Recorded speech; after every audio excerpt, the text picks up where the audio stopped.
are bright. The hills of Zion lift 1,000 sacred seas. Before we reach the heavenly field, before we reach the heavenly fields, oh, the golden streams, oh, the golden streams. Come on, say we're marching to Zion, beautiful, beautiful Zion. We're marching upward to heavenly Zion, the beautiful city. Can we hear you sing? Say we're marching to Zion, the beautiful, beautiful, beautiful Zion. We're marching upward to heavenly Zion, the beautiful. One more time. Sing we're marching to Zion. Sing beautiful, beautiful, beautiful Zion. Oh, we're marching upward to heavenly Zion, the beautiful city of God. We're marching to Zion, beautiful, beautiful Zion. We're marching upward to heavenly Zion, the beautiful city of God. Bless your name, God. How many of us know that God is the joy and the strength of our lives? He removes all pain, misery, and strife. He promised to keep us, never to leave us. He will never, ever. How many of us are glad that God never falls short of his word? But what are we gonna do? Say, I've got to fast and pray. I gotta stay in the narrow way, God, even though life happens. I'll keep my life clean every day because I want to go with him. Can I see the hands of those that want to go with him? Because I've come too far. Say, I've been through too much stuff not to make it. Amen. So worship with us as we sing, God is. God is the joy and the strength of my life. He removes all pain, misery, and strife. He promised to keep me, never to leave me. He'll never ever fall short of his word. I've got to fast and pray, stay in the narrow way. I keep my life clean every day. I want to go with him when he comes back. I've come too far and I'll never turn back. God is the joy. God is the joy and the strength of my life. He removes all pain, misery, and strife. He promised to keep me, never to leave me. He'll never ever fall short of his word. I've got to fast and pray, stay in this narrow way. I keep my life clean every day. I want to go with him when he comes back. Say, I've come too far. I've gone too far, and I'll never turn back. Say, God is.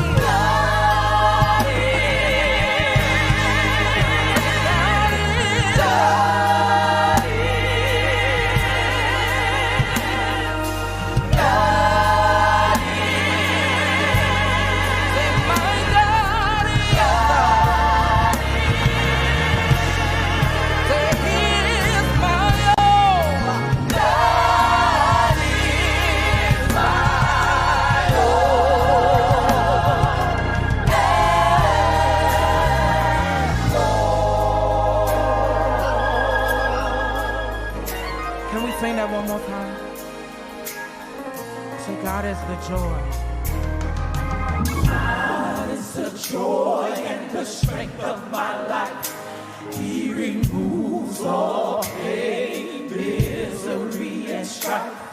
He promised to keep me, never to leave me. He'll never ever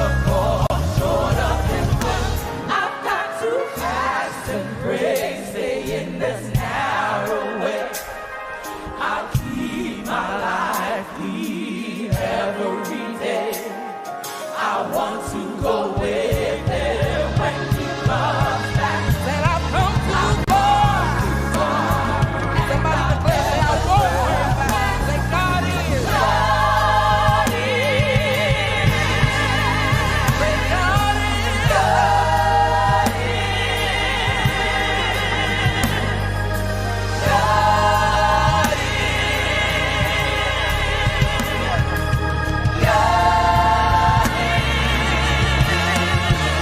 Say God is my all. God is my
You are my strength,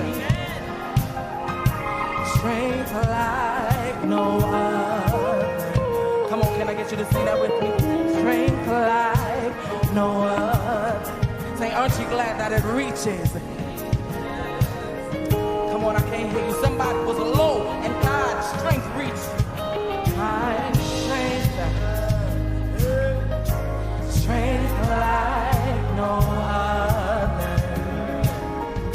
Strength like no other. Say, God, it reaches to me. Come on, let's put it together. Say, you are my strength. You are my strength. Come on, declare it. Say, strength like no other. Strength like no other. Say, God's strength like no other. Strength like no other. Say, I'm so glad it reaches. Reaches to me. Say, you are my peace. You are my peace. Anybody been through a storm before? And God's Peace like no other. Peace like no other.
Say unfailing love, unfailing love. Say stronger than mountains. Stronger than mountains. Say his love is deeper than ocean. Deeper than ocean. Say I'm glad it reaches to me. Can I get you to sing that with me? Say unfailing love. Unfailing love. Say stronger than mountains. Stronger than mountains. Say deeper than ocean. Deeper than ocean. Say it reaches to me. Reaches to me. Come on, say in the fullness. In the fullness of your grace. Say in the power of his name. In the power of your Say grace. you lift me You up. lift me up. Say God, you lift me You up. lift me up. Say it in the fullness. In the fullness of your grace. In the power of your grace. You lift me up. You lift me up. I want you to understand something. There are people in here that are dealing with depression. There are people who are having suicidal thoughts. We come to church Sabbath after Sabbath after Sabbath. We dress nice, we look good. But if it wasn't for the mercy and the grace of God, where would I be? So when I say, God, I was so low, it was your grace that brought me out. It was your love. It was your blood that kept me, Jesus. Anybody want to testify and say, God, in the fullness of your grace, in the power of your name, at the mention of his name, demons gotta flee. My depression is gone. Suicidal thoughts are gone. Can we sing that? Say, in the fullness of his grace. In the fullness of your In the power of God's name. In the power of your grace. Say, you lift me up. Say, thank you for lifting me, Jesus. You lift me up. Say, in the fullness. In the fullness of your There is healing in his name. In the power of your I can lift my head.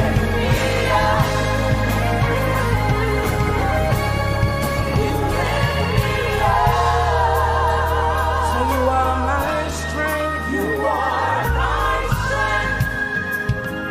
Say strength like no other. Like no other. Say strength like. Strength like no other. This is part. Touch yourself and say it reaches to me. Say reaches to me. Reaches to me. Say God, I'm grateful. Reaches to me. Reaches to me. Say on my bad days it reaches. Reaches to me. On my good days, God, I thank you because it reaches. When my marriage isn't going well, God, it reaches. When the doctors say no, God, it reaches. When the church got too much politics, it still reaches. Say it reaches to me. Say God, it reaches. Say God, I'm glad it reaches. One last time, it reaches.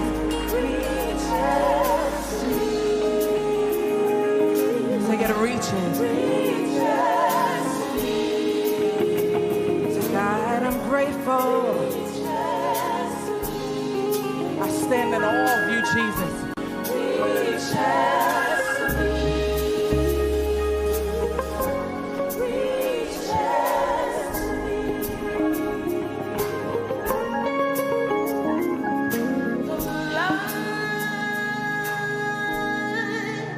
That Jesus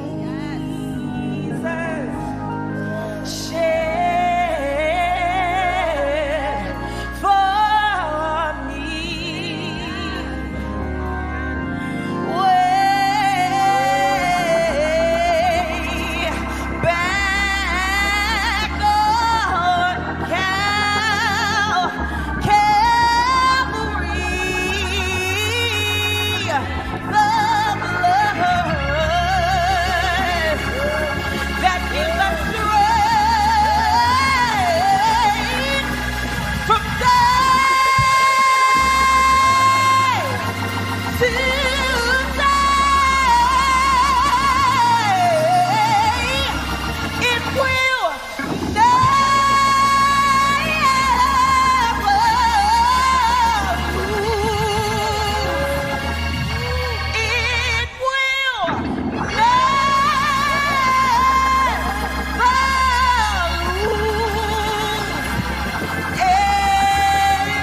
Kingdom family, God bless you on this lovely Sabbath evening. Welcome once again to the Pastor's Hour for a very special Black History broadcast today. I'm your host, Pastor Dr. Marvin Charlet, and we are excited today to thrive, to move into a conversation as it deals with self-esteem.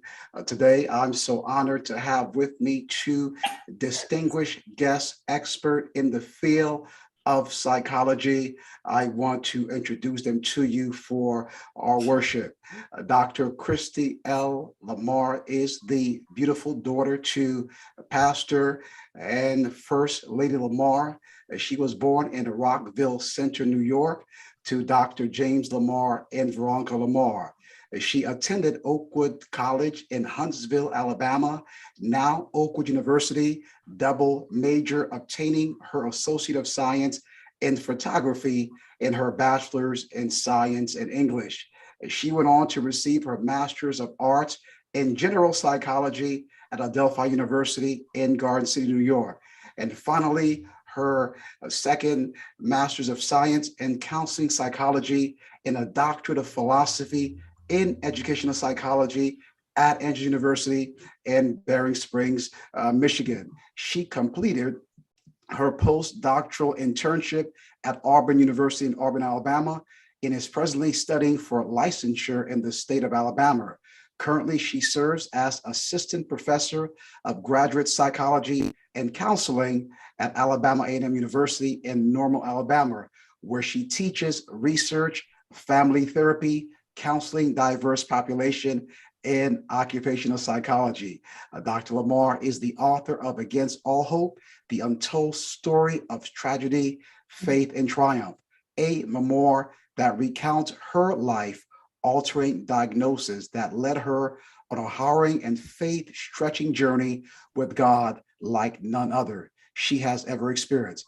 It was during this time of great trial, tribulation, that she discovered that nothing about faith is realistic, and her faith in God continues to keep her going and to keep her believing all things are possible. Her faith mantra in difficult time is to keep hope alive, even in the dark. Dr. Lamar herself is a faith walker, a hope embracer, love believer, and one of her favorite Bible texts is Joshua 1:9.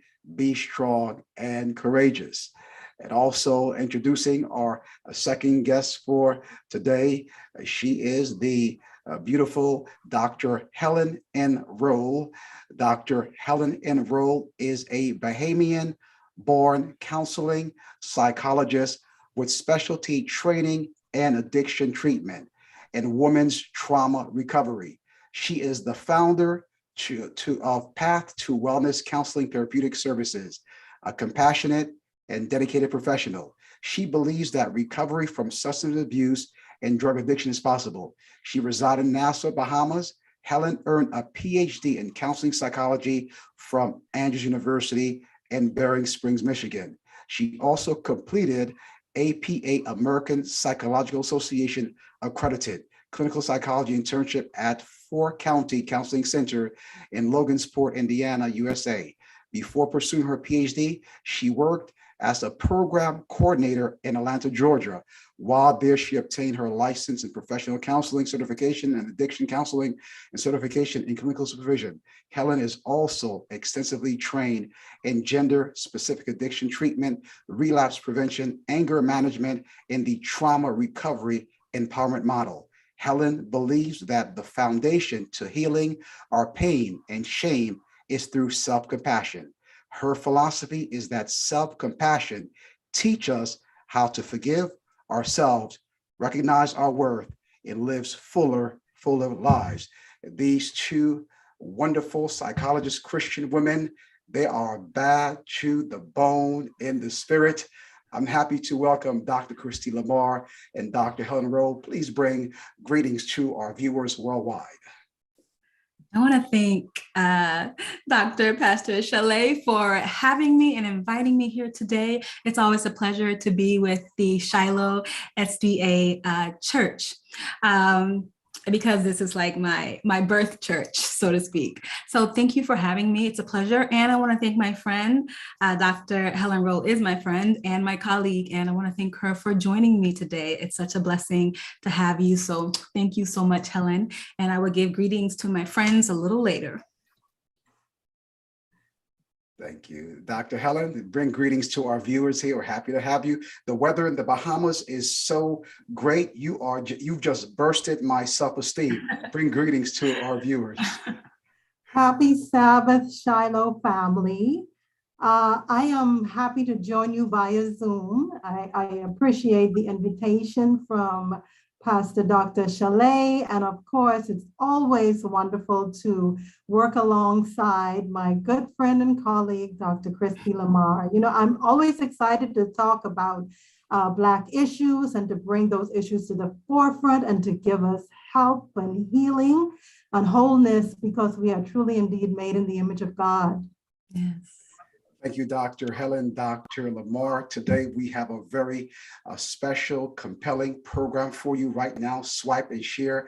Invite your friends to be with us within the Black history context as we continue to strengthen self-esteem within the image of God.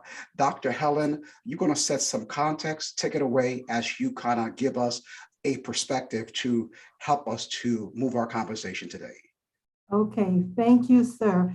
You know, it's great to join you, like you said, from sunny Bahamas, and to be able to share with you, because I've spent so much time in the US. Some of Caribbean people are very similar. So I'm just going to take a few minutes about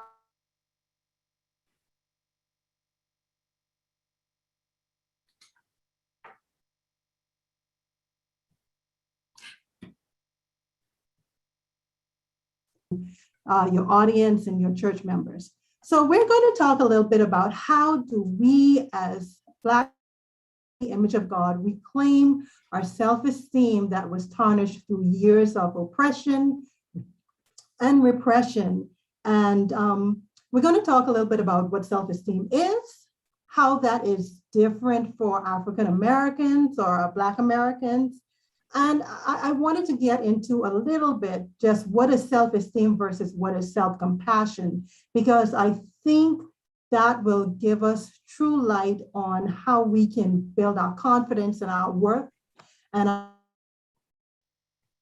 talk, of course, about self-esteem and spirituality. A lot of times,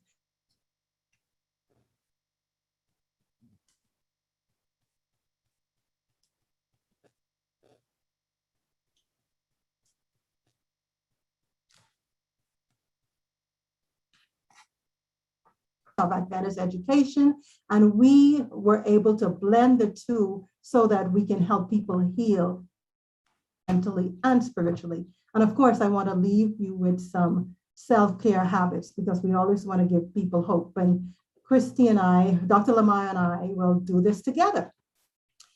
So what is self-esteem? Well, in the psychological realm, it's just used, we just talk about what a person's value is, their own intrinsic sense of self-worth.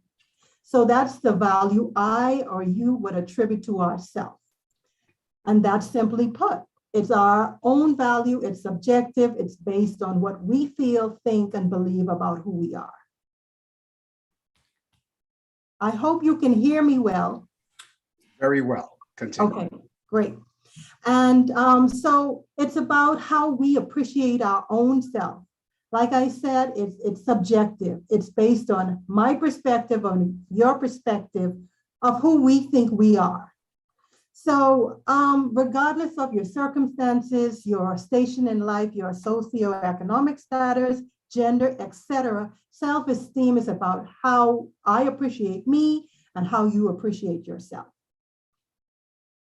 So we build self-esteem, and we define ourselves basically through building confidence, by feeling secure. That's one of the basic needs of any human being, to feel safe, to feel stable, and to feel secure.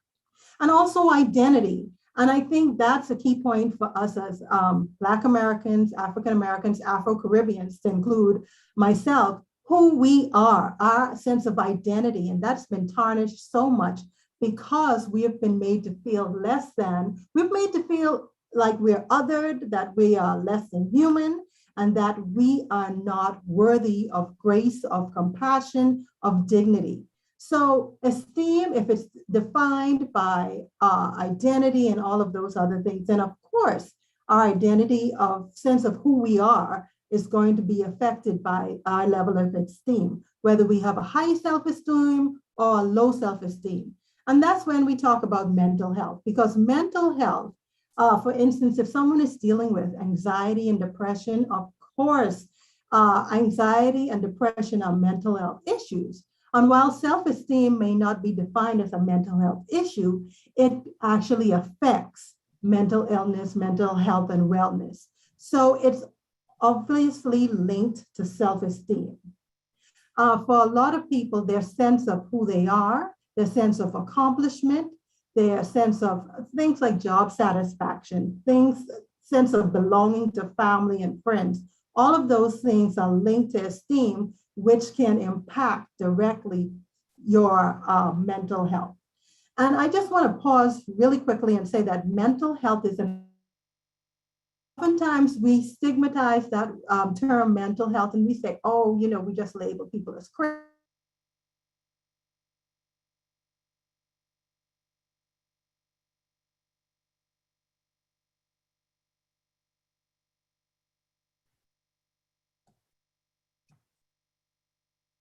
Without mental health. So it's important that we recognize that we don't have to stigmatize or who have mental health issues. We're here to help them heal and help them to get better. So self-esteem and mental health. Again, we talk about relationships. I work with people with addiction. Of course, if you're using drugs, alcohol, etc., you can have a lot of issues with how it decreases your self-esteem, how it impacts your life. And of course, I mentioned before depression and anxiety. Of course, low self-esteem, it works in a cycle. So part of breaking the cycle is to help people to feel hope. What I was going to say is depression is characterized by helplessness and hopelessness. And of course, you're going to feel in poor mental health. You're not going to feel good about yourself. So that's what depression does. It robs you of the ability to feel good about who you are and about it gives you feelings of shame, feelings of guilt. And of course, anxiety is conceptualized by fear and worry. And those things so that part of what we do as mental health professionals is we give people hope.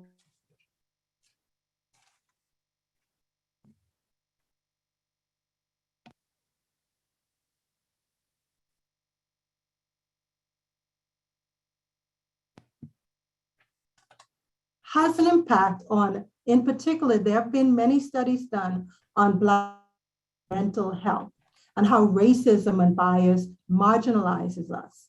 So it does have these psychological injuries. And we call them sometimes, Dr. Lamar could speak more to this about microaggressions and how issues in the workplace can create stress and trauma and anxiety. We have collective trauma as a group, as a people, because of what has not just historically in a historical context happened to us, but what continues to happen as a result. And if there is no healing on our part, then of course we're not going to have the sense of confidence because we don't have the sense of ownership, a sense of empowerment, and of course that's going to impact our overall quality of life. So if we look at the next slide, like I said earlier, a lot of people, I've talked to many clients and many people in general believe that, for psychology to go, they're scared to come to a therapist. And I admit it can be scary. You don't know what you're going to expect. Is this person going to analyze me? Are they going to, read my mind? But it doesn't work that way. So one of the first things we have to do as therapists when we have someone come in, after we build rapport and make them feel comfortable, is we have to do an assessment. And of course, assessments include asking questions, getting demographic information. One of the pivotal questions we should ask is, how does your faith or how does your religion help you as a healing factor? How are we going to work your belief in God or your belief in your higher power, if they choose to say that? How is this going to be a part of you getting better? Tell me how this is going to help you. So we don't not talk about God. We don't allow, sometimes my clients want to pray in session with me. I'm not going to refuse them to do that. Whatever it feels within the realm of reason to help them get better, we're going to integrate that into a therapy session, into the therapeutic relationship. And of course, we know as Christians that being connected to a higher power, being connected to God, is a place of hope. It's a tool, it's a coping mechanism. Now, on the other side, you have people who say stuff like, well, I'm just going to go to God about it. I'm just going to pray about it. I'm not going to any therapist. I'm not crazy. I don't have a problem. God and I are going to work this out. I'm going to pray about it. And to those people, I say, well, if you have a broken arm or you have a broken leg, are you going to sit at home and say, I'm going to pray about it? I'm going to go to God about it? Or are you going to get yourself to a medical doctor? And it's the same concept. We believe God for healing, and we believe God for all sorts of other things, but faith without works is dead. Faith without works is dead. So another part that's important, like I said, is for us to learn self-compassion. Self-compassion is about being kind to yourself. It's about understanding you're human. It's about understanding your human condition is imperfect, allowing yourself to have flaws. And rather than hiding the pain or suppressing the pain, you recognize the pain as an integral part of teaching you a lesson in the process of healing. So self-compassion says, I'm going to not be so self-critical, so harshly judgmental of myself. I'm going to learn to do better and forgive myself, because in that process, I'm going to learn to forgive others. And many therapists believe that self-compassion is a more useful tool than self-esteem. Why? Because we found in the research is that narcissists and bullies have high self-esteem. They have a high sense of self-concept and a lot of confidence, but they treat people poorly. They don't have humanity and compassion. So we want to teach people to be kind and gentle with themselves and with others. So part of self-compassion is self-care. And it's a concept that deals with our mental health as well as physical health. Like I said, mental health and physical health are interconnected. There is no mental health without physical health. Each impact the others. Persons can have hypertension, issues such as diseases, cancer, even acne can be related to not just physical well-being, but mental well-being. And so we want to teach people to have self-compassion, to have self-acceptance, which includes having mercy and forgiveness. That brings healing and a sense of love for yourself. And one thing I like to tell my clients, I like to give them this quote about, you are not required to set yourself on fire to keep other people warm. That's pretty deep. You're not required to set yourself on fire to keep other people warm. And of course, the poet Audre Lorde says that caring for yourself is not a self-indulgence. We think we're selfish if we put ourselves first, but actually, how can I care for anybody else if I'm not taking care of myself? If I know I'm responsible for others, children, work, church, etc., then self-care is necessary. It's necessary to be able to take on those responsibilities.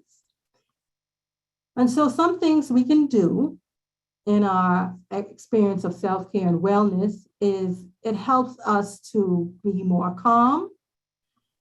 We use tools like movement, such as walking, types of exercise, listening to music, again, getting proper sleep. Sometimes we think 3 or 4 hours sleep. I've had people tell me, oh, you just need 3 hours sleep. I'm surviving on 3 hours sleep. I have so many things to do.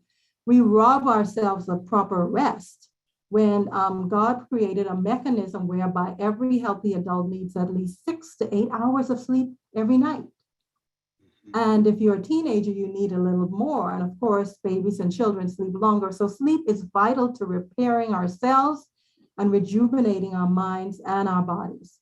And emotional wellness means not denying your emotions, not suppressing your emotions, but feeling your feelings and not judging them and being able to be emotionally mature to express them in appropriate ways.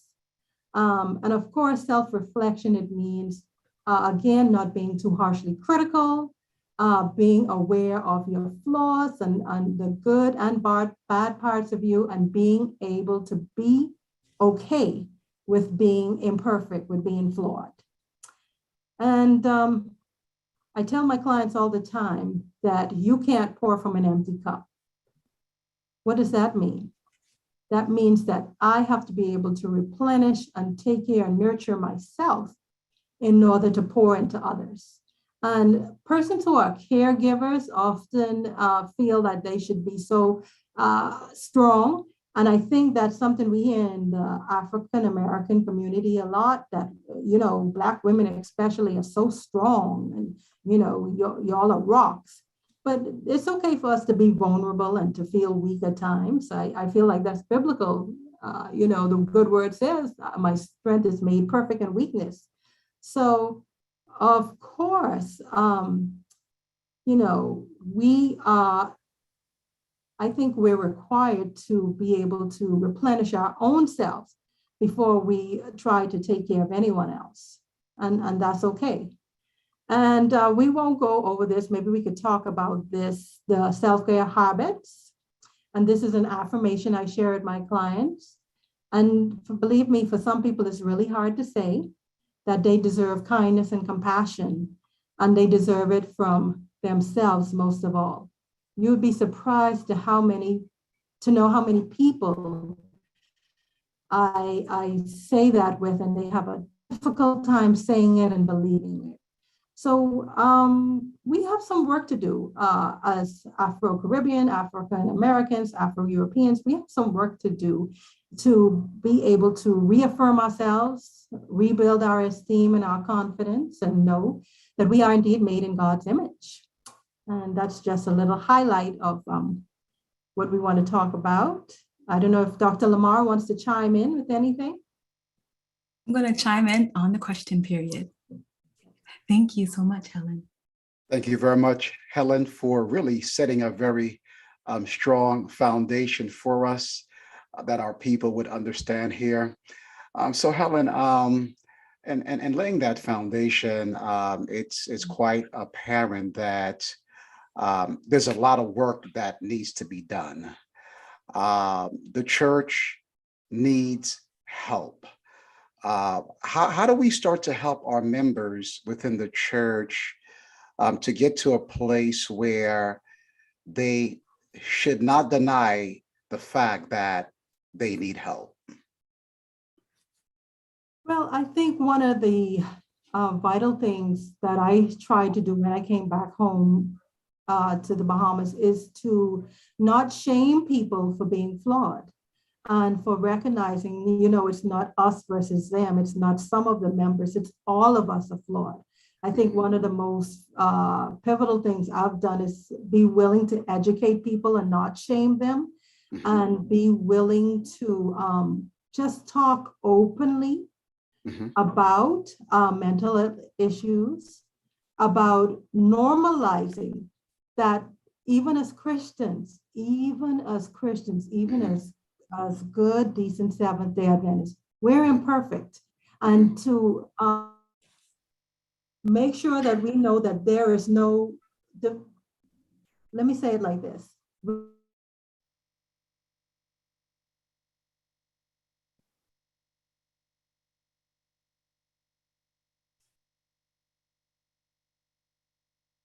More about wellness. The church says they know more about wellness, and psychologists say, no, we know more. Well, why don't we work together?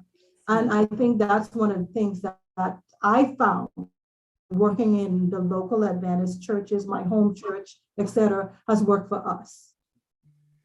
Dr. Lamar, as we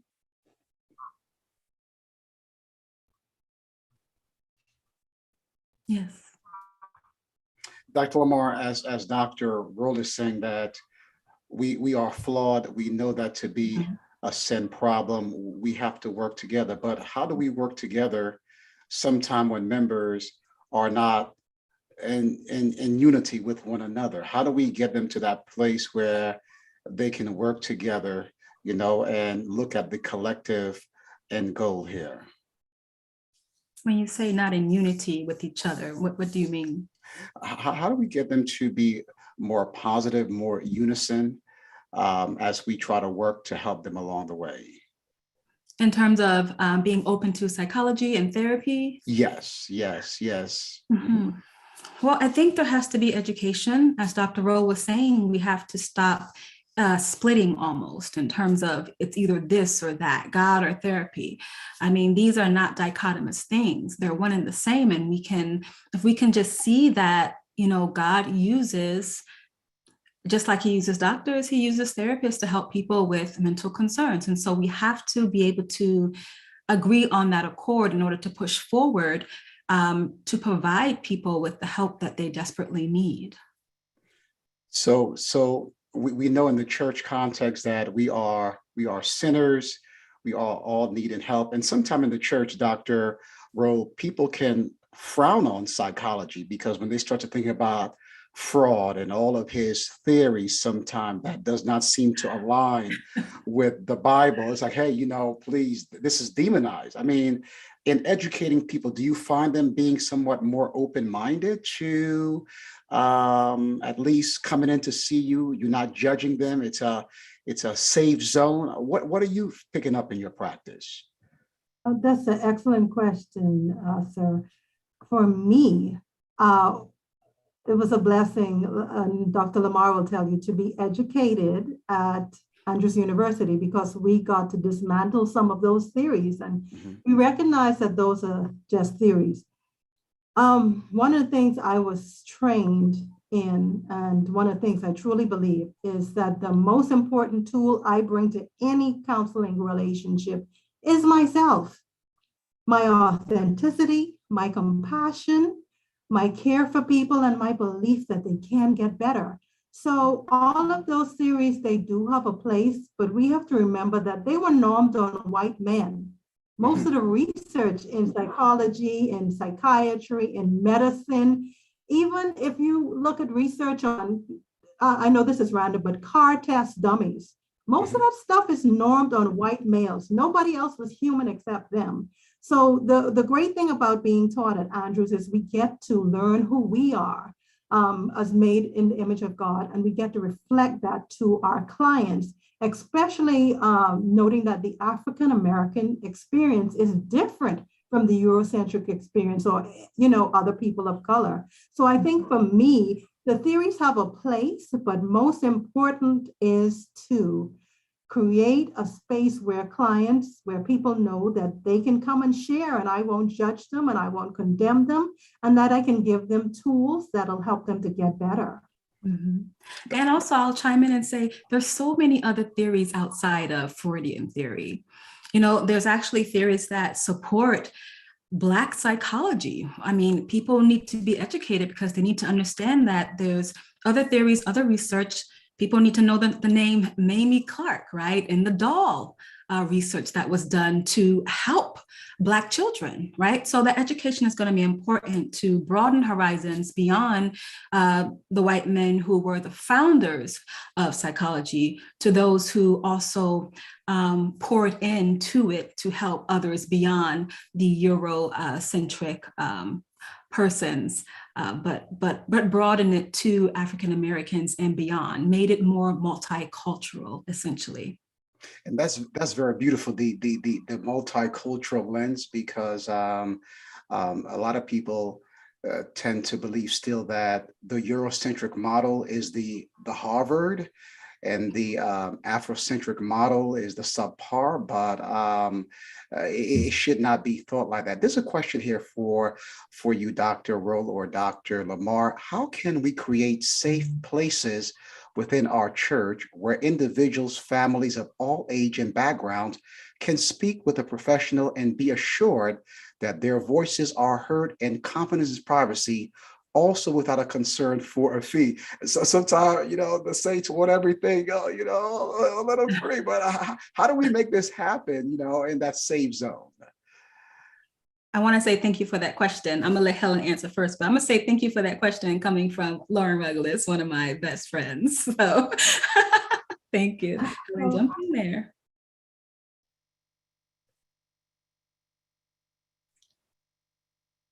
Okay. Why don't you start, Dr. Lamar? Yeah, I'll start. So creating safe places within our church. I'm back. Sorry. Can you hear me? Yeah, we can hear you now. I think you're enjoying a lot of that Sunday in the Bahamas there, Yeah, I'm sorry about that. But to speak to the question, I've had this question posed to me while I was here. How do we make mental health services accessible? I think the first thing we have to do as a church is be a part of destigmatization of mental health. I think, like you used the word, and I think it's excellent that you said it. Sometimes we demonize people for being depressed, for having bipolar issues, for having schizophrenia. It's, these are mood disorders. These are thought disorders. With the right therapy and medication, I've seen people get better. I believe there is hope. I've seen it in my clients. That's why I do this. And so I think part of our work as in the church is to have honest discourse that we have been part of the problem. We've been part of the problem because we have said, these people, they just need Jesus and they should get better. We have to be more inclusive of mental health issues. Like we have, wellness fairs, and we talk about diabetes and cancer, and we just educate people on physical health. We also need to educate them on mental health. And I think we have to prioritize mental health. Like I've been telling my own pastor, we've had some conversations. Part of it is that, okay, the therapist has to make a living, but I'm also going to do my duty and service to God and help my fellow Adventist people. I understand that's part of my Christian duty. So why don't we make, through the church, some arrangement for that to be a reality? Even a stipend or gas money for the therapist, or however, I think, that's something we need to look at. And I will say that some churches are doing this, Helen. Like some churches are doing this in terms of, because first we have to understand, because there's a difference between pastoral counseling and therapeutic counseling. There's a big difference. There are some issues that pastoral counseling cannot resolve. That's going to need, a trained therapist to help somebody work through. And I know some churches have it where they have therapists come in who are willing to volunteer their time pro bono to assist. That addresses the question of the fee. In terms of privacy, as a therapist, we are mandated the privacy, except for if there is threat of harm to self or others via suicidality, homicidality, or if there is abuse or neglect of an elderly, a child, or somebody with disabilities, or if there's a court subpoena. Otherwise, we are mandated. It is our job to keep things private in the therapeutic room. Pastoral counseling doesn't have that same mandate, right? There are just differences. And so if you're working with a professional counselor, you're automatically going to be getting that professional care in terms of privacy and confidentiality. As for the fee, right? There are some people who, we're going to give up our time pro bono to assist. I know churches who have begun doing that. I know you mentioned, Helen, giving a small stipend, but there are people who are willing to give pro bono. But the services rendered, I don't want people to think that a therapist should just come and give all of their time for free. What we provide is valuable. What we provide helps people get better, get through difficult times in their lives. And, we have to understand the value of that. And also, as therapists, I wouldn't mind giving up, some of my time to that ministry, because that's what it is. It's a ministry, and it's God's work to help others. So I'm hoping that more churches will start this, and providing professional services. But in terms of being assured about things being confidential, the surety comes in the professional that you're working with. That's beautiful. I'm seeing more and more pastors who are going beyond the MDiv, Master's Divinity, where they're doing the clinical social work degree. Like I went on to do that. And the seminary now, Andrews now, they're giving more courses and psychology. So that way, as pastors work with people, it's not just Greek and Hebrew, it's understanding the human condition. So I think Dr. Helen and Dr. Lamar, we're seeing some progress slowly but surely. And as we continue to push for that, I think eventually we all can blaze a fire for that. Now that being said, Dr. Helen, you talk about self-esteem, and its definition is a person's subjective perception of who they are. Now, break that down a bit more. If you we all come from flawed homes, from flawed situation, how is the person able to get an accurate perception of who they are without overinflating it or deflating it? How do we move in that balance approach, Dr. Rowe? Well, that's a difficult question to answer, honestly, because it takes work. I think we have to recognize that, it takes steps. It's progressive. So for me, what I have learned is that change for me and change for the client is different.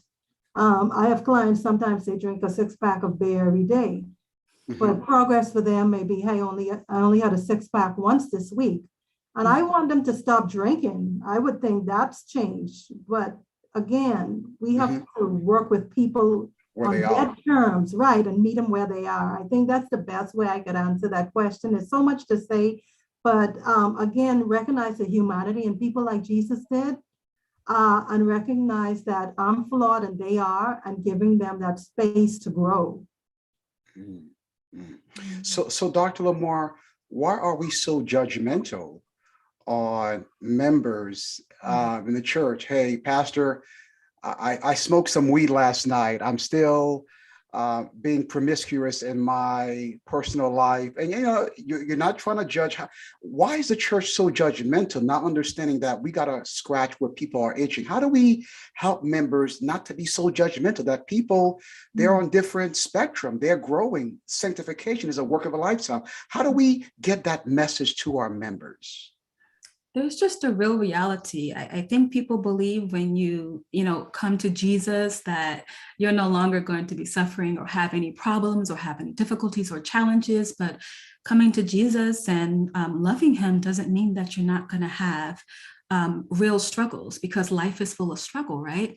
So we kind of have to take down the notion that being Adventist or being a Christian means perfection, essentially, right? Because that's what we're telling people. We're telling people, if you're a Christian, if you're a Seventh-day Adventist, then you should have no problems. You should be on track, doing what you need to do, not falling down at all, and just being the epitome of everything that's perfect, right?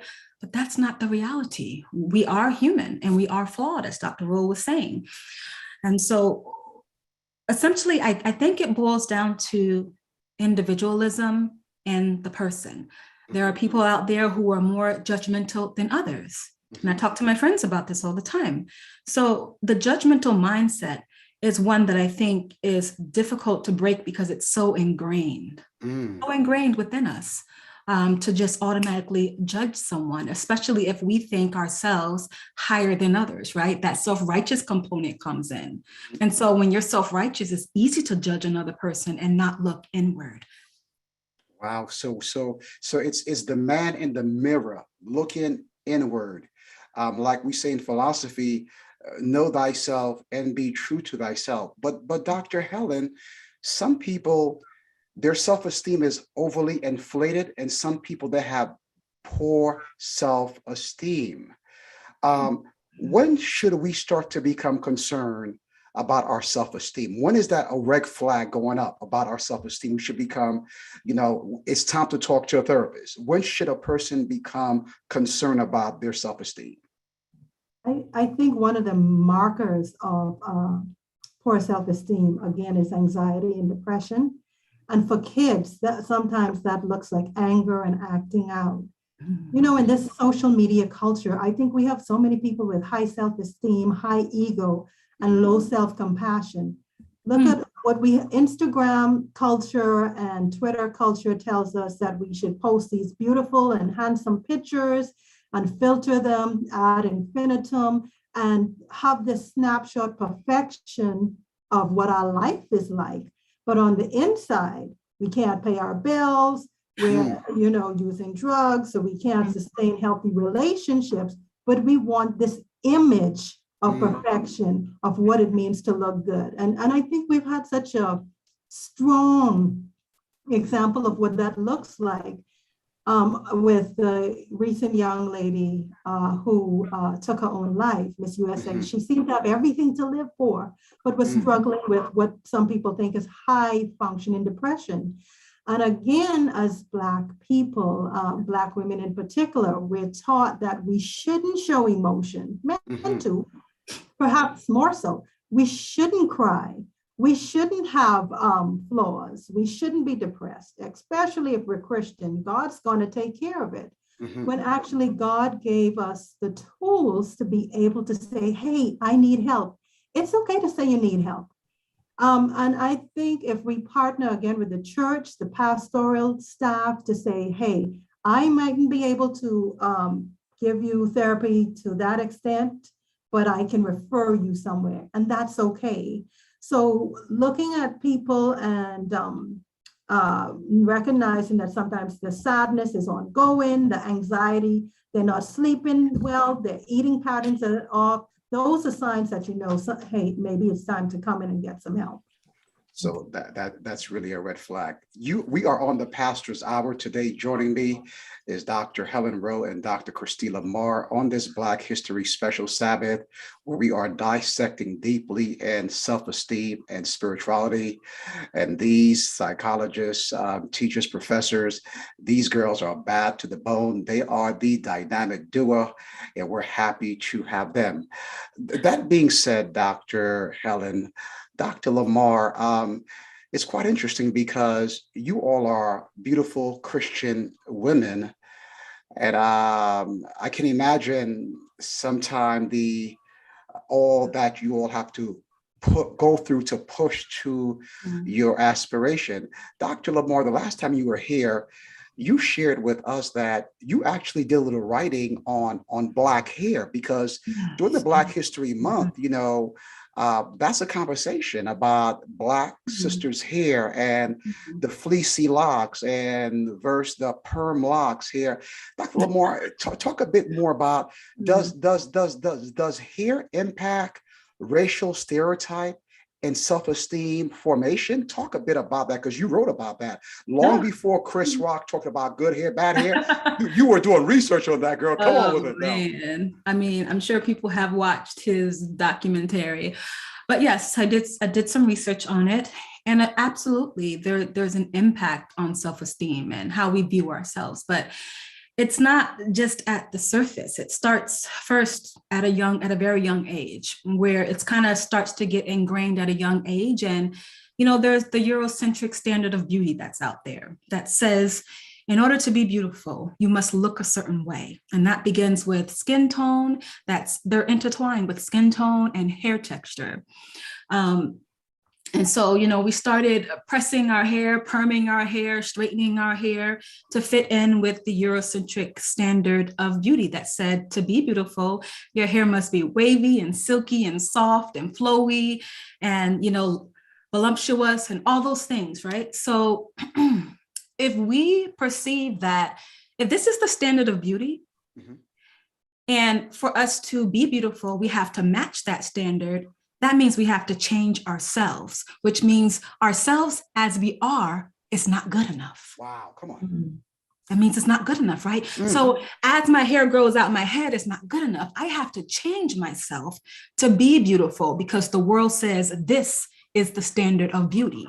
And that is just a knock to your self-esteem in so many ways. And it starts off at young ages. You have children going to school, being sent home because their hair is braided or they have locks. You have young men being told they have to cut their hair to be on football and basketball teams. You have just girls essentially all the time in media being told to be beautiful, you have to look anything than what you look like. You got the skin bleaching, you got, which is very sad. And that's, it's not just in the US, that's happening in Africa, that's happening everywhere in which people have different skin tones. And that's, there's just so many things that come into play when you're talking about self-esteem and how one can take a hit to their self-esteem when they're looking at outside aspects, because social media and the media in general, whether it's TV, constantly putting advertisements out there. Do you know how many advertisements you see on a daily basis? Whether it's in media, Instagram, you have people on Snapchat, you have people on Facebook, you have people on TV, even in the radio, you'll hear that, hey, silky hair, yada, yada, yada.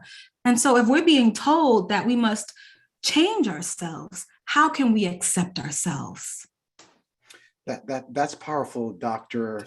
Lamar. So Dr. Roll, it's this fascination to change yourself. Just last week, somebody called me, Pastor, I'm going to Punta Cante because I'm going to do surgery to change my body. I'm going to change everything about me. I'm not happy with the assets that I have. So there's this infatuation of changing ourselves. So Dr. Roll, what does Christian beauty look like, you know, in light of what we're being bombarded by Hollywood and Saks Fifth Avenue? What does Christian beauty and character look like? Unpack that for our viewers.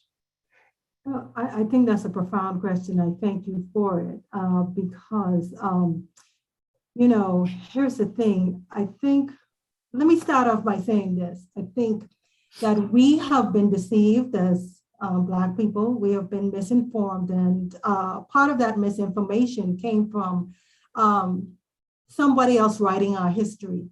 You know, Chinwe Achebe has this saying that says, until the lions have their own historian, the history of the hunt will always reflect the glory of the hunter. And it's powerful because somebody else created this mold, Eurocentric, you know, culture created this mold, brought us over here to the States on ships and told us this is who we are. But our history and our beauty as being made in the image of God came, you know, centuries, eons before that, and started in the Garden of Eden. Because we know when God created Adam and Eve, he created perfect human beings. He said so. He looked at them and he said, what I made was good. And if we are children of Adam and Eve, that means we are also made in God's image. What we have been mistaught and misrepresented through this recent psychohistorical issue of slavery is that we're not even human as Black people. We're 3/5 human, and that they are the standard, like Dr. Lamar said, not us. So for me, we have to get back to the place where we recognize that we are truly worthy because we are made in the image of God. When God created man and woman, he created humanity together.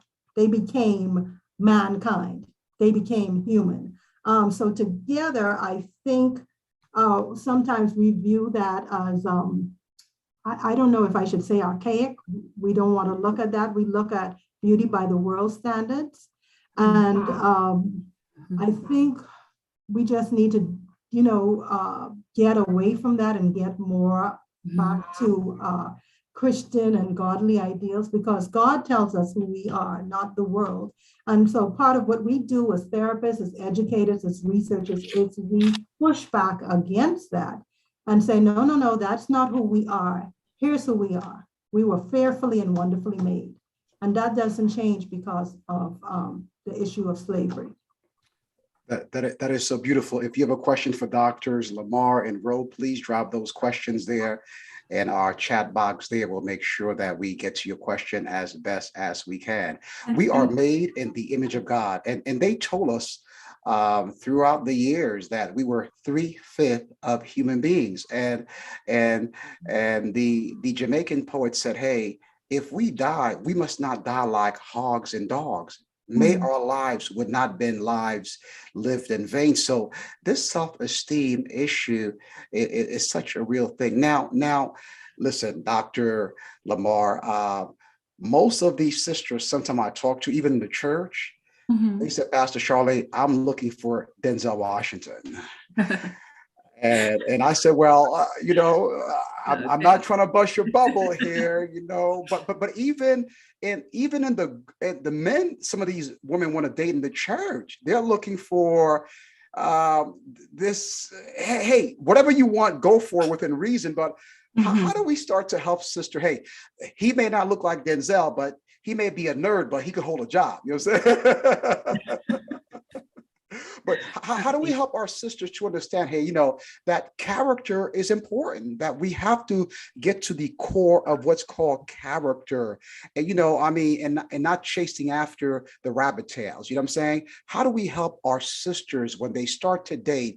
You want a man who loves the Lord, how do we work with our sisters in the church?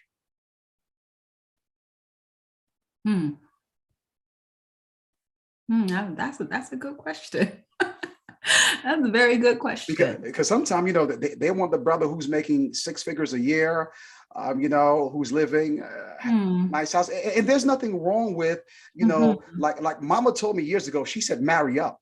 She told me marry up. There's nothing wrong with that. Hey, don't marry somebody who ain't got a job, who ain't going nowhere. You know what I'm saying? You better, because if you fall back, they can't help you out.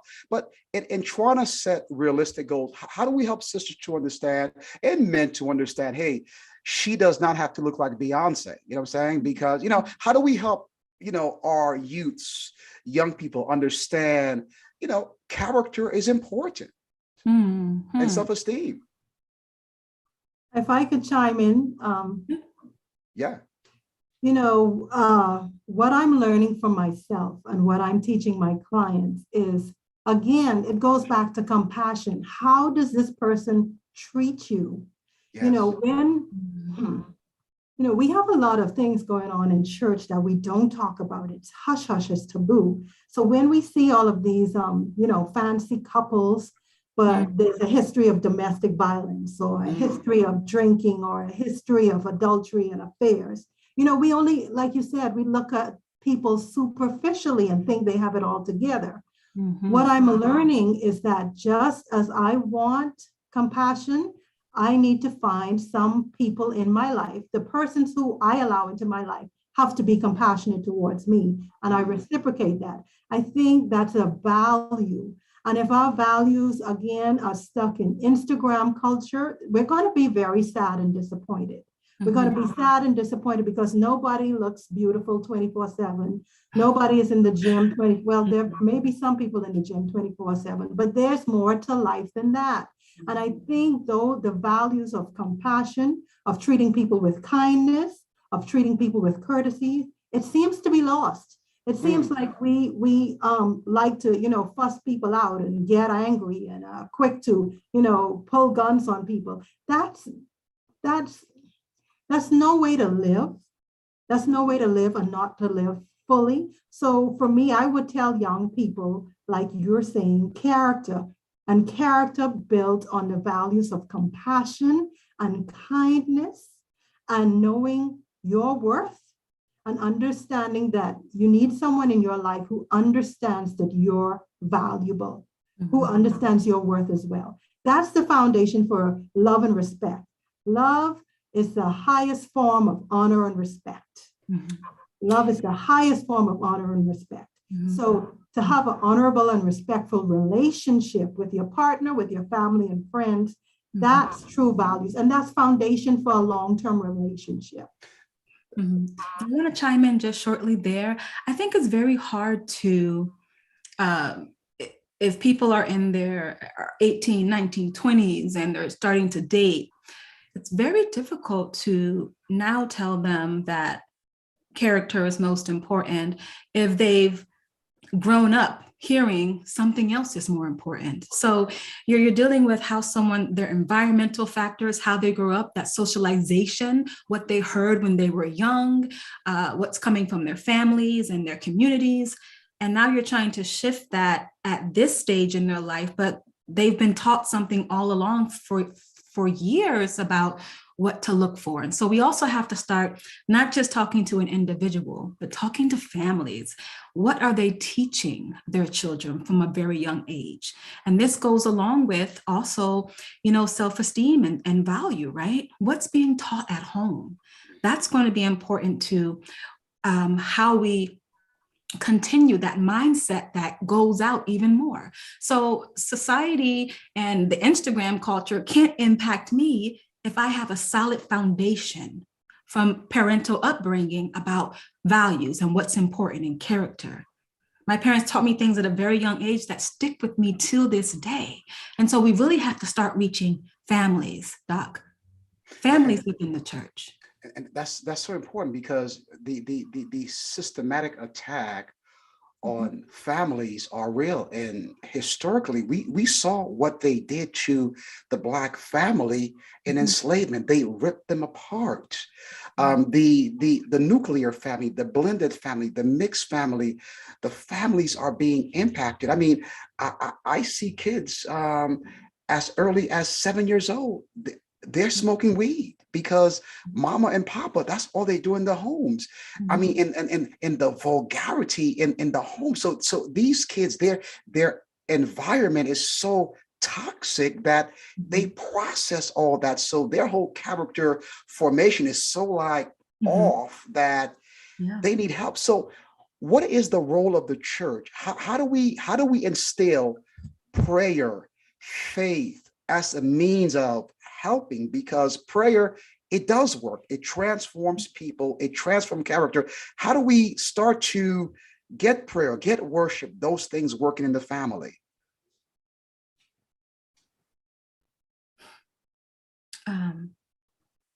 How to get more prayer in the family? Does prayer help in self-esteem formation? I'm going to say, I think it depends on the person. Prayer will help in a self-esteem formation if you believe that when you pray that you're just connecting to a God who you have a relationship with. If you believe when you pray, you have to do it out of, you're being forced to pray because it's part of your religion. I have to do this thing. And if I go to God and tell him everything, he's going to judge me and I'm going to feel guilty, then that's going to harm your self-esteem, right?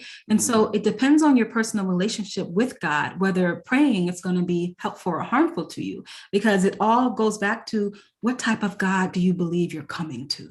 Yes, your perception of God is so important. Is he like Zeus going to beat you up, or is he the compassionate father? So that's a very important point you make it.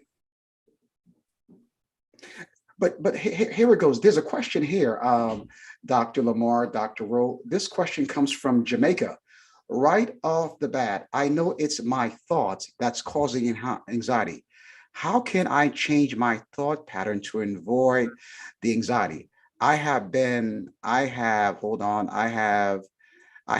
to a therapist, and they recommend fluoxetine. I refuse to take this medication. Do you ladies recommend taking the medication here? Well, first of all, we have to operate. Thank you for the question. I think that was brave of your listener to write that. I must, with caution, answer it because we are psychologists, therapists and not medical doctors. So we cannot issue medical advice. We don't write prescriptions. We didn't go to medical school. We are theoretically based in terms of we have more knowledge and practice with skills, tools, etc., theories, research, but not with dispensing medication. So I would advise to go back to your medical prescriber and have that conversation with them. Honestly, it's important for you to go back to them and have the conversation about your fears and your concerns and the risks and side effects of any medication you take. That being said, what I tell my clients is that I am happy to work along with psychiatrists. Why? Because therapy is a tool, psychiatry is a tool, medicine is a tool, family support is a tool, economic support is a tool. All of those things, we are holistic creatures. So not just one thing will work. And that goes back to what you were asking about prayer. Prayer is a vital tool. If you have a personal relationship, like Dr. Lamar said, with your higher power, with God, then prayer is vital. That's vital to your mental health and wellness. It's going to help you get better. Why? Because you have this communication going where you have hope for your life. So that's what I'll say about that. I'll give Dr. Lamar a chance to chime in to that listener, to that question. Well, you're absolutely correct in what you've said. So I'm going to have to leave it there. Very good. Very. I think the person was also asking about how do they stop the thoughts. I know when we research the prescription medication, the medication does help with some of the racing thoughts. Part of anxiety is you can't turn your mind off. You can't sleep. You have trouble falling asleep or staying asleep. You have panic attacks, anxiety attacks, etc. We do a lot of what we call cognitive behavior therapy, and that helps change your thinking, because what we know is that our thoughts affect our feelings, and our feelings going to impact our behavior. Mm-hmm. Thoughts, feelings, and behavior. So we work with people to say, how can I think about this differently? What do I need to change about my beliefs and perception that is causing me this negativity? Sometimes situations aren't as bad as we think, not minimizing your situation because I don't know, but sometimes it's not as bad, or it's not what we think, it's our perception, and it does get better. It's solvable. You just need support, and that's okay. And I really thank you for your question, and I hope you get the support that you need. Thank you very much, Dr. Lamar, Dr. Rowe, for that answer to that question. Now, collective trauma is real. Individual trauma is real. Afro-Caribbean people who has been subjected to so much odds against us, the collective trauma has been real. We are discovering that the collective trauma is having a lot of people to act out in drama for living.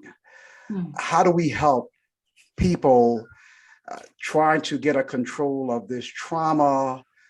They're being very traumatic in the church. Things are happening. How do we help them out? Because the trauma is acting out. You know, they're looking at you. Hey, you come at them, I'll punch you in your face. You know, I'm gonna blow up your tire. You know, I mean, it gets sometimes out of control, even in the church.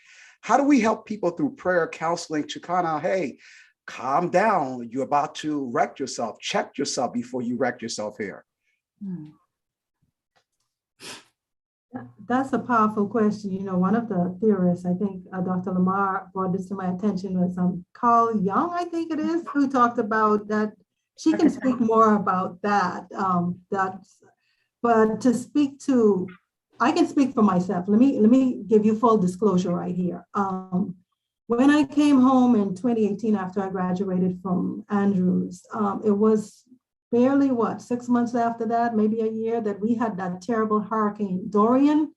Mm-hmm. And it lasted for days. That was the scariest experience we've had as a country. We've had so many deaths, so much loss economically, and in so many other ways. And then, not 6 months after that, here we are with COVID. And we're so densely populated, especially in our main island, that it's difficult for us to be able to say, separate ourselves from each other. We're just too, we're packed in this little island. So COVID has spread rapidly, and it's been deadly.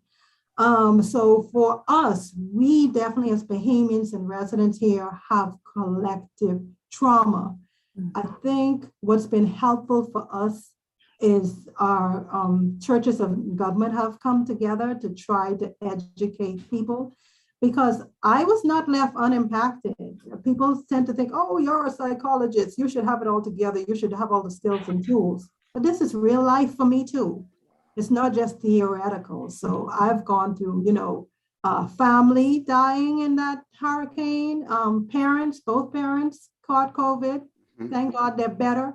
But going through that is real. I think for me, my message here today, one of my messages to your audience, to your listeners, is that mental health is real. Mental illness is real. And I'd like us, by God's grace, to stop pretending that it's not real and that we're going to be okay with just prayer. Not saying prayer is not valuable, but again, prayer is a tool God gave us, just like therapy is. And I think if we prioritize, just like we prioritize physical health and other issues, if we see how valuable it is, and we start there, then more people will be willing to come in for help because they won't be as ashamed, because that's a big barrier. Financially, it's not just the finances that are a barrier, because let me admit something else to y'all. Some of my clients, I have some corporate clients who are willing to pay for their employees to come in. Their employees don't have to do anything but come and sit in my office and see me. Don't have to spend a dime. Their company pays for it. Do you know at least half of them don't show up? Free. Wow. So sometimes finances isn't a barrier. Sometimes it's shameful to say I'm going to therapy. I need fixing. I think conversations like this do help, Doc, because here's the thing, us talking about it right now helps to demystify what it really is, right? I mean, your therapist is going to be someone that looks like Helen, that looks like me, that looks like you. This demystifies the process. We're in the room talking and, we're processing what's going on in your life. Conversations like this help. If the church would, put together something, there's even pertaining to the collective trauma, there's even group therapy that people can go to.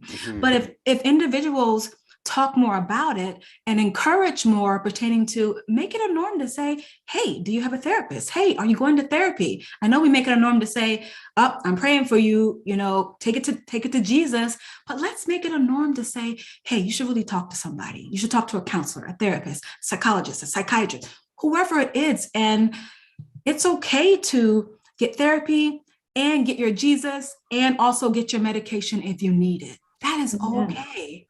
Wow. It's like really stopping at your Walmart. You get everything there, so it can work. You know what I think one of the problem is of the contemporary COVID church is that 95% of membership believes that they are an expert and things they know nothing about.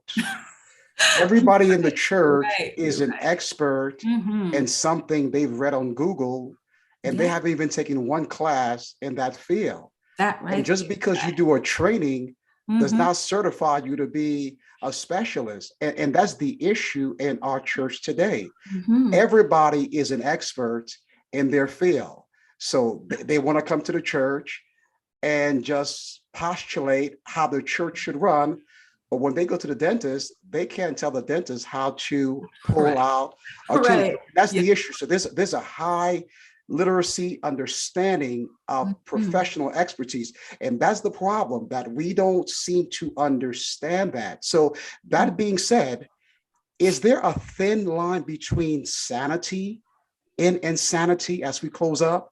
And how thin is that line? Because a lot of folks walking around in the church, outside the church, keeping it real, they got some issues going on, and it just takes one trigger to blow them up. And hey, how thin is the line between insanity and sanity? It's very thin, man. I read this article back in my master's program, and it was called "On Being Sane in Insane Places." Wow.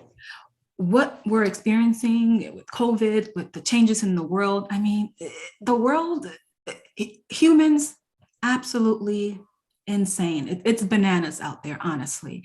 And how we garner to hold on to our sanity, some days we're going to feel like we've lost it. Wow. That's just the truth. We've completely lost it. Other days we're going to feel like we're teetering a line. Some days we'll feel like we're okay. And the next day it could be like, I'm losing it again. We have to ground our foundation. And I say this carefully because we have to ground our foundation in Christ, but I don't say it to say that that's going to suffice when it comes to mental health, when it comes to the collective trauma, when it comes to dealing with difficult life dynamics that you don't know what to do, when you're losing hope, when you're losing patience with everything in the world and you just no longer want to be here.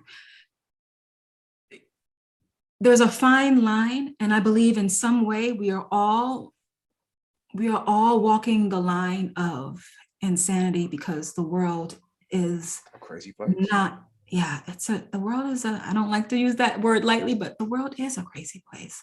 It's a very difficult place to live in, and humans and human nature has, taken a large dive, with everything that's going on in the world.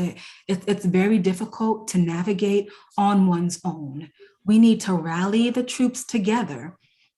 We need to pray, but we also need to take action to seek help when we need it most. That's very important. And to check in with people, even people who might seem like they look okay, are fighting very difficult and private battles. And they need you to reach out and check on them to make sure that they're okay. People who seem strong, they're not doing okay. People like Helen and I who are in this field, not always okay.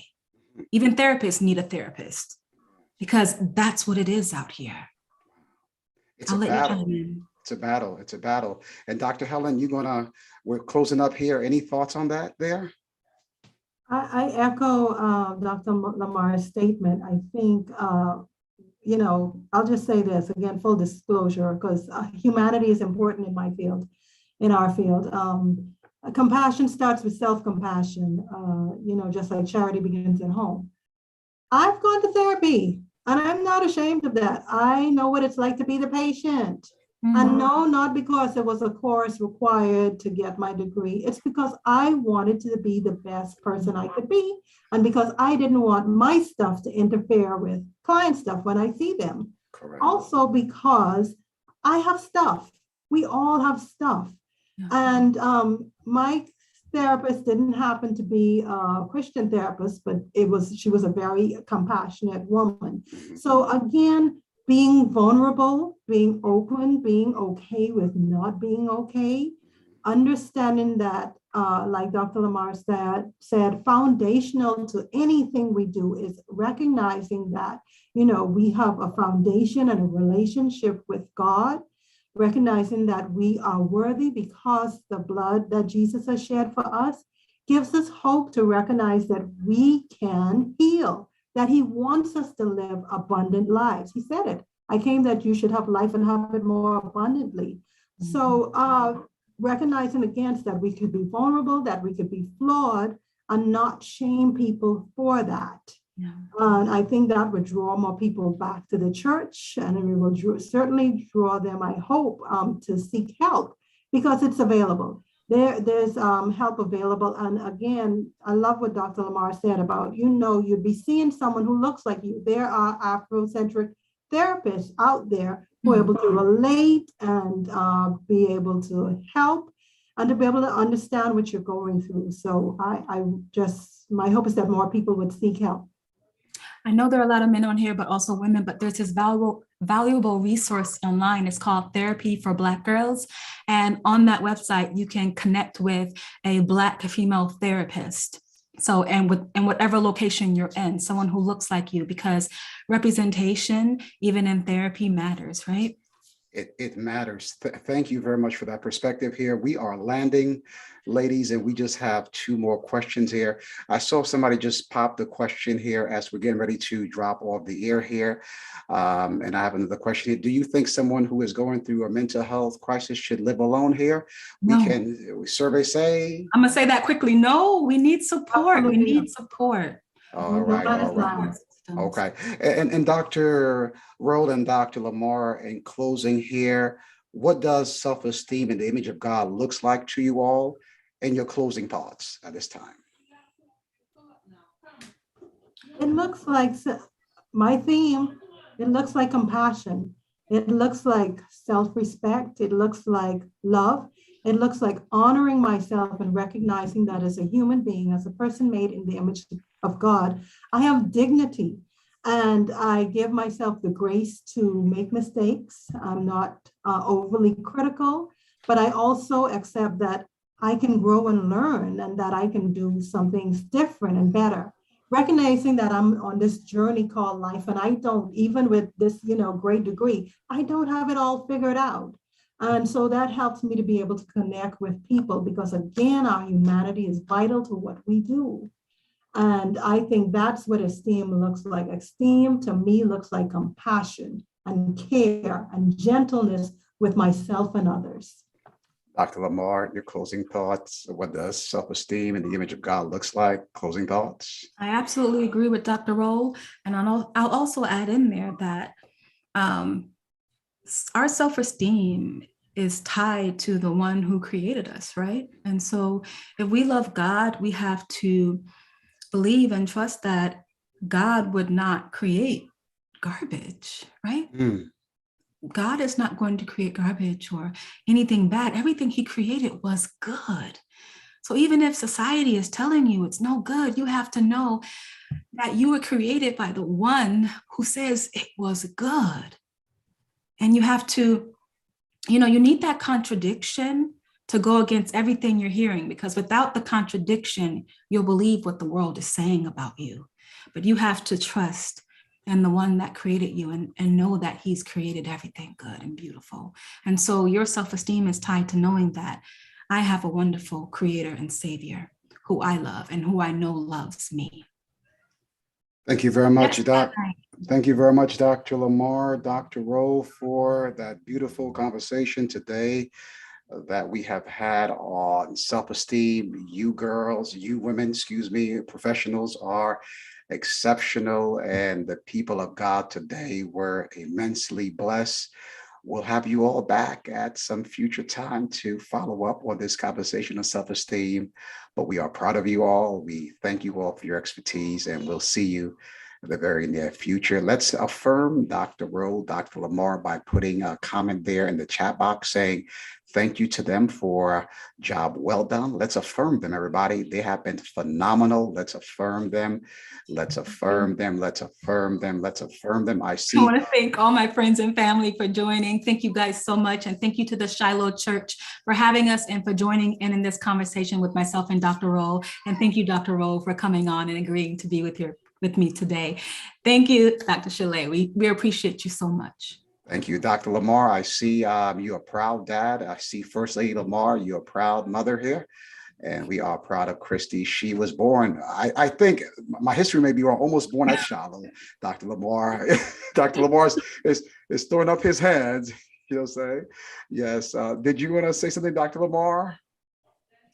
Go ahead. I've unmuted you, Pastor Lamar. I've unmuted you. Hey, you got me there. I got you. Go ahead, man of God. Yes, sir, brother Dr. Chalet. You are quite a pastor indeed. You enjoy Shiloh while you can, brother, because all this sweet stuff is going to be gone. But you prepared the way for another pastor to come in and really have a great time. But thank you for having Christy. Dr. Rowe, we're glad to see you. And when you get back home, tell your representative, Dr. Placid, we said hello. Dr. Lamar, you want to say something, Dr. Rowe?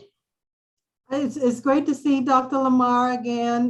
We met earlier, he and his lovely wife, and I'm just grateful to be here, and I thank you for the opportunity to share, and I hope it was a blessing. Dr. Lamar, can you give us a prayer as we are getting ready to drop off on this to go into AY? Pray for the people of God, please, man of God. All right, let us bow our heads. Father in heaven, we thank you for giving us the wisdom to know how to use these tools that you put into our hands, the knowledge, the prescriptions, and even the counseling help us not to be afraid to allow people to talk to us about our problems.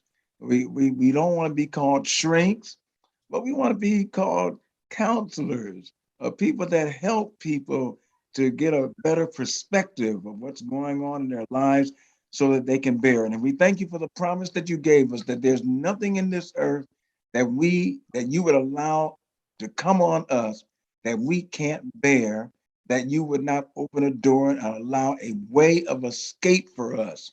And so we thank you for these methods that you made available. Help us to use them. In the name of Jesus, we pray. Amen. And thank you, Dr. Lamar. Thank you, Dr. Christie. Thank you, Dr. Rowe. Those watching us on Facebook, YouTube, we're getting ready to drop off right now, but you want to stay back and join us on our platform. The number there to get on is 834-947. And also put the code in 753-626 there. A beautiful presentation this evening coming up there on Paint and Praise. And that's going to be a treat for everybody to be able to get that. At this time, Elder Humphrey, I want to join you to make your closing remarks as we will turn over to the AR department. Folks on Facebook, YouTube, we're dropping off right now, but